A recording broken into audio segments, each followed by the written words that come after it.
Саламатсыздарбы агайын туугандар. Салам алейкум эл журт. Бүгүн 22 ноябрь 2020 жыл. Бүгүнкү маекке мен кыргыз уулдарынын алдыңкы бир көрүнүктүү катардагы уулу Масадыков Талатбек мырзаны чакырдым эле. Саламатсызбы, Талатбек мырза? Саламатсызбы.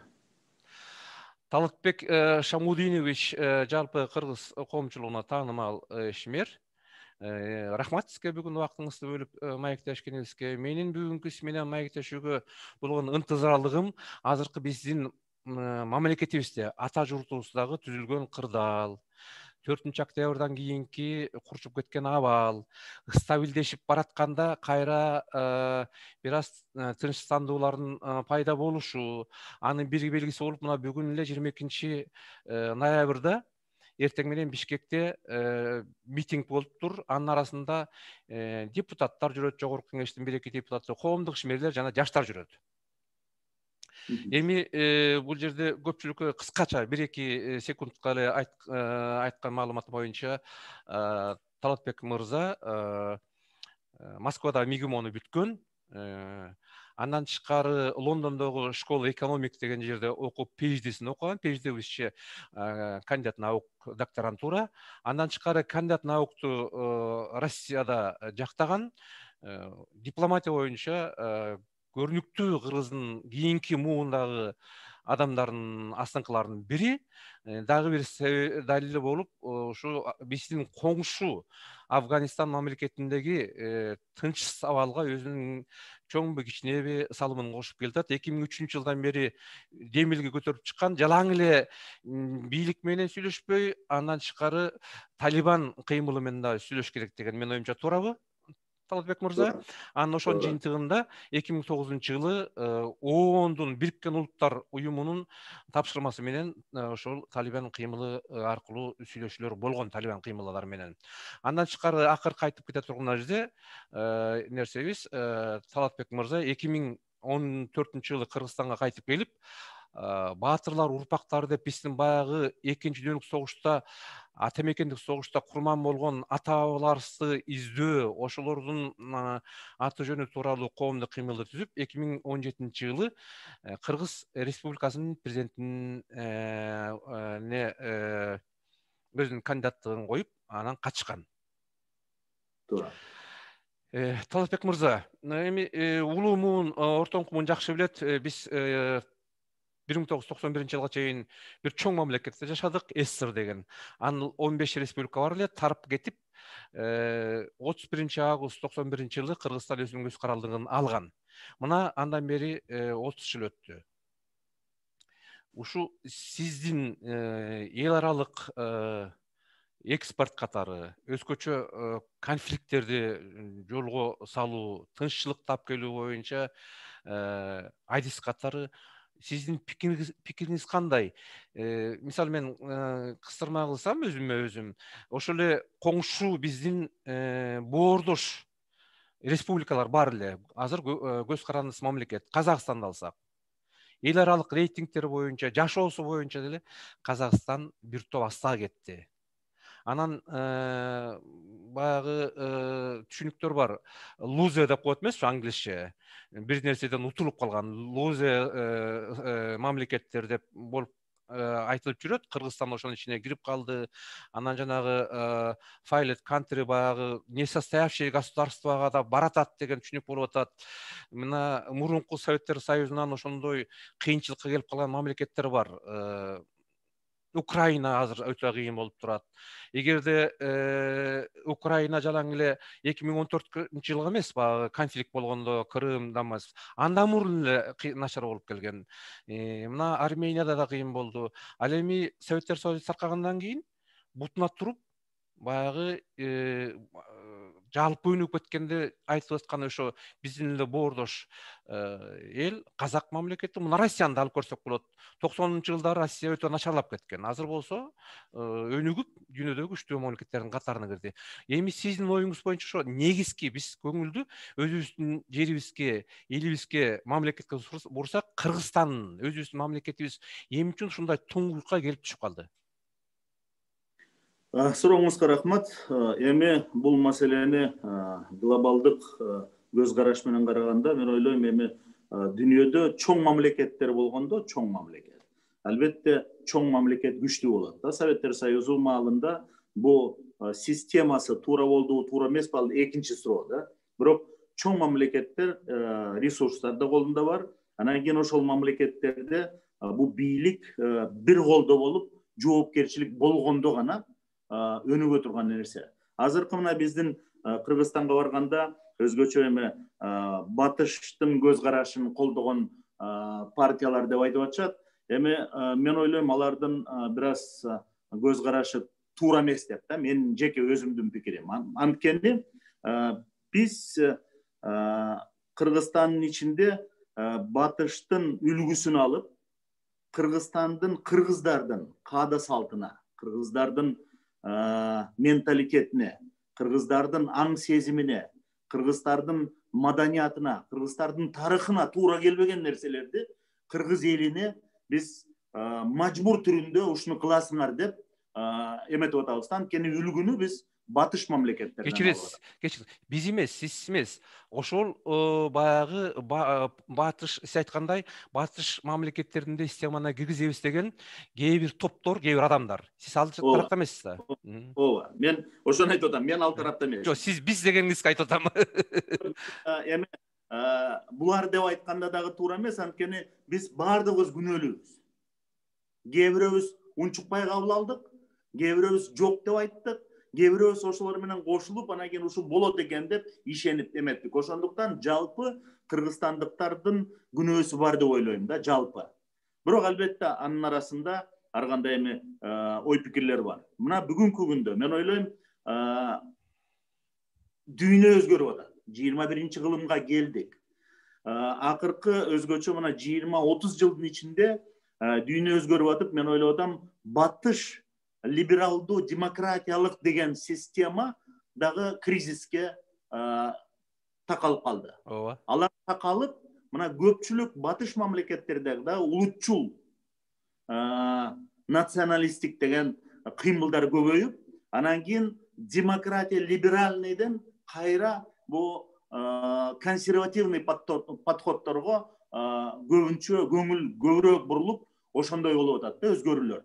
Ошондуктан менин өзүм жеке оюм, бул албетте биринчи президент Аскар Акаев келгенде ошол маалда бул демократиялык подходтор бир аз элге таанылбаганы менен Советтер Союзу маалында өтө катуу закон иштеп, боштомдук азыраак болгондуктан элге жагымдуу болгон да. Бул жакшы экен, мынакей момундай боштомдук бар, тигиндей боштомдук бар деп да. Албетте батыштан үйрөнө турган нерсе көп. Колдоно турган нерсе көп. Бирок 100% мынакей ушуларды ушундай экен, бизде да ошол иштеп кетет деген туура эмес көз караш да. Ошондуктан эми биз кичинекей мамлекет болдук Советтер Союзу ыдырагандан кийин. Биринчи эң негативдүү фактору чоң мамлекет ыдырап талкалангандан кийин албетте кичинекей мамлекеттер экономика жагынан мүмкүнчүлүктөрү азаят. Коопсуздук тармагында ошол мамлекеттин коргоого дагы мүмкүнчүлүктөрү азыраак болот. Анан кийин бул азыр глобализация деген процесс канча жылдардан бери өтүп атат дүйнөдө. Албетте чоң мамлекеттер азыр чоң мамлекет эмес, транснациональный компаниялар бул саясатты мына момундай саясат кыласыңар деп чоң мамлекеттерге мындай инструкция катарында, мына закон катарында тапшырып берип атат да. Бул чоң кыймылдар, процесстердин өзгөрүүсү, бирок биз ушунча кичинекей мамлекетпиз. Мен ойлойм, биздин ушул проблеманын эң негизги себеби 30 жылдан бери мына биз мындай кылабыз, демократия кылабыз, тибу кылабыз деп атып, аягында өзгөчө мына 2010 жылдан баштап акыркы 10 жылдын ичинде таптакыр демократиянын ордунда жоопкерчилик жоголуп, эч ким жооп бербейт эчтекеге да. Ошону менен биздин арабызда мен ойлойм, жаңы муундар деп айтып атабыз, эми 10, 15, 20 жашка келип калган жаш балдардын аң сезими таптакыр башка болуп калды да. Кыргыздыкынан дагы башка. Мага туура келбеген көз караштар баардыгы тарбия болуп кетип атат да. Ошондуктан жоопкерчилик жок болсо, закон иштебесе мамлекет өнүкпөйт. Кандай гана система болбосун. Закон иштеш керек. Бирок закон деп айтканда биз кайта эле бурулуп барып, мынакей Венецианский комиссия тиги бул закон батыш мамлекеттин законун алыш керек деп атабыз да. Эмне үчүн биз 21 кылымда азыр өзгөрүүлөр болуп атканда өзүбүзгө жараша турган конституция болобу, өзүбүзгө жараша турган негизги баш мыйзам болобу, ошону ойлоштурбайбыз. Албетте ойлоштуруш керек. Ошондуктан менин ойлогонум өзгөчө акыркы маалда бул эми батыш системасын колдогон адамдар да мени туура түшүнүшсүн. Батыштагы үйрөнө турган нерселер бар, бирок жоопкерчиликти сөзсүз биринчи орунга коюш керек болчу да. Тартип менен жоопкерчилик. Тартип менен жоопкерчиликтин жоктугунан биз ушул маселеге келип азыр такалып аябай өтө начар кырдаалда болуп атабыз да. Биздин коом, биздин мамлекет, кыргызстандыктардын баардыгы. Эми жакшы бул жерде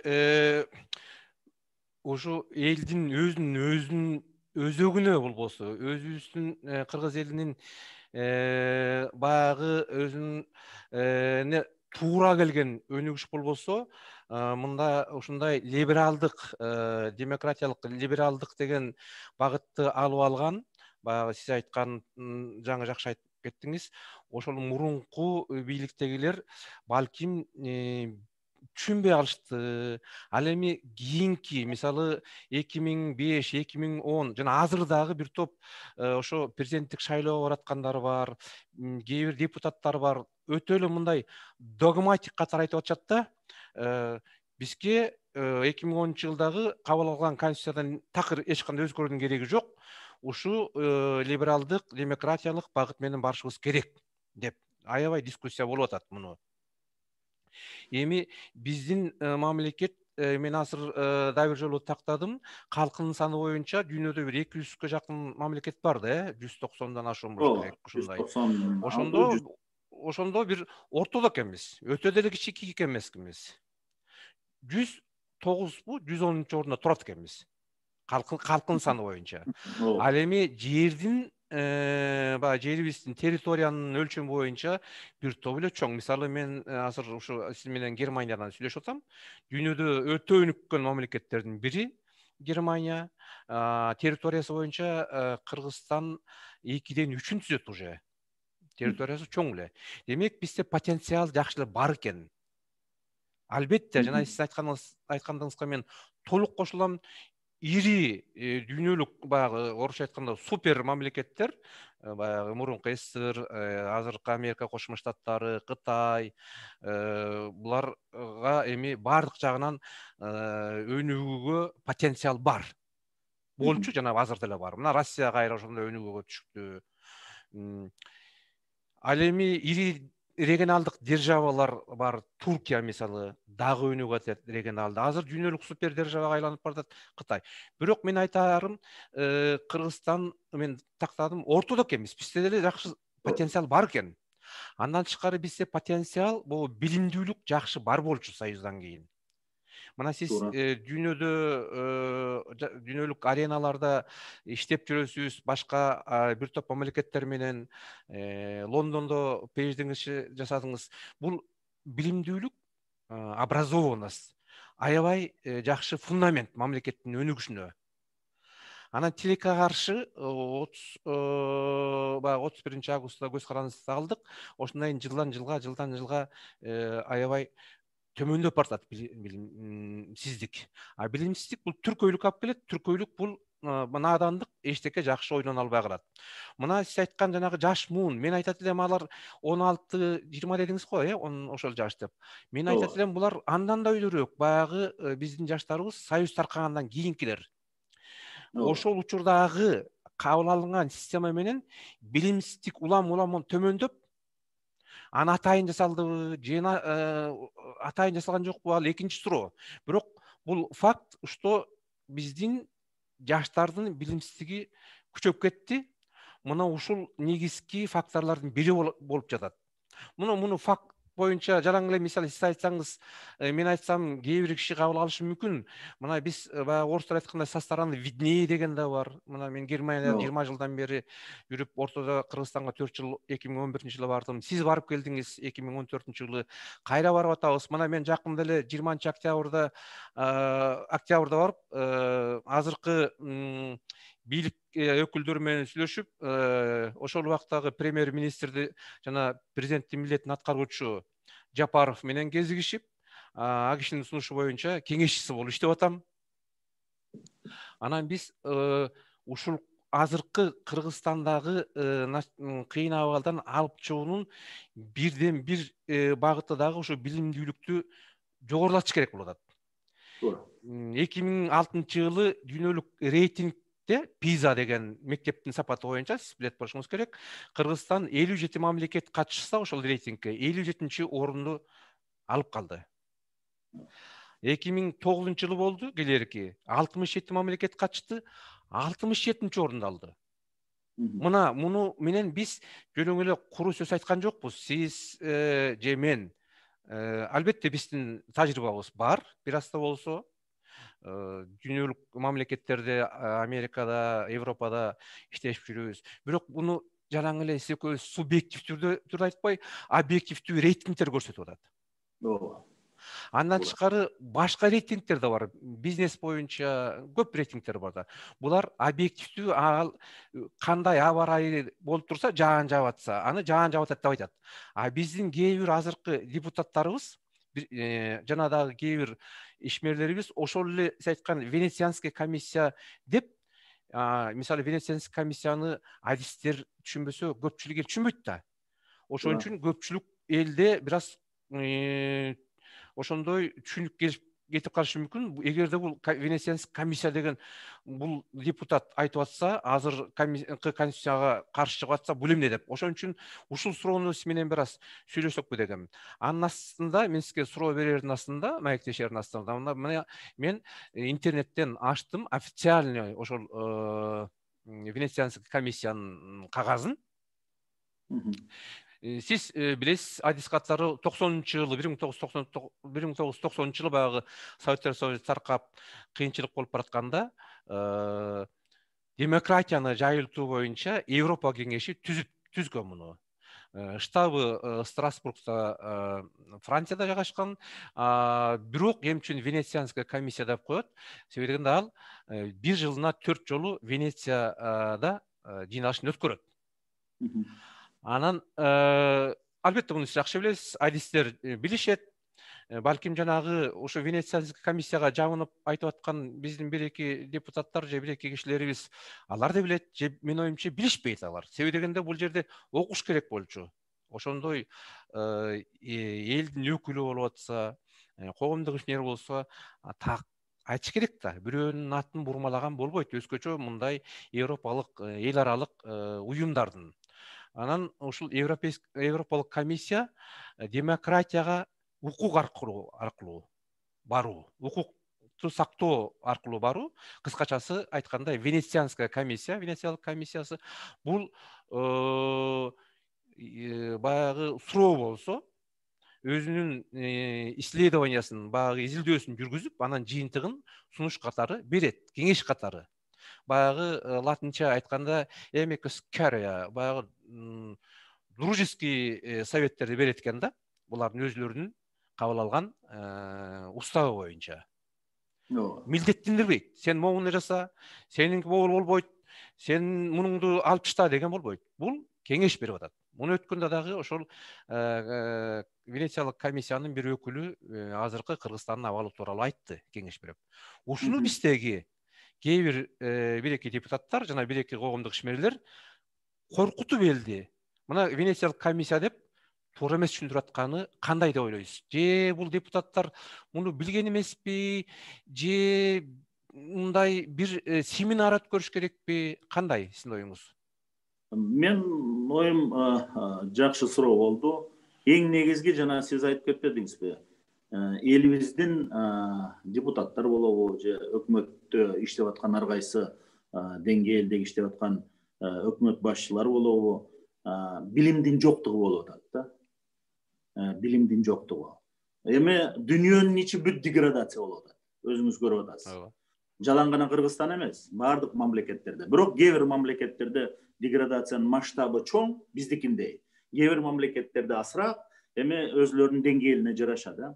Анан кийин мына ушул суроого сөз жооп бериш үчүн менин оюмда Советтер Союзу маалында, Советтер Союзу ыдырагандан кийин биз баардыгыбыз сөз боштомдугу бар экен, эркиндиги бар экен деп да.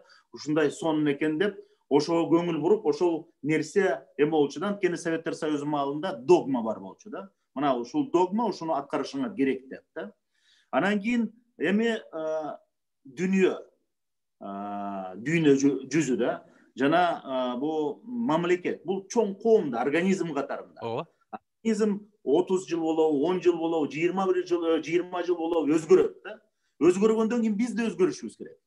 Эми мынакей ошол маалда керектүү нерсе элге ушундай эл муктаж болуп сүйлөгүсү келип, ичиндеги бар болгон ойлорун айтып, ошол бийликке ээ болобуз деген бул подходдордун баардыгы эми ошону колдогон адамдар, алар дагы догма болуп атат да бүгүнкү күндө. Жок, ошол гана туура деп да.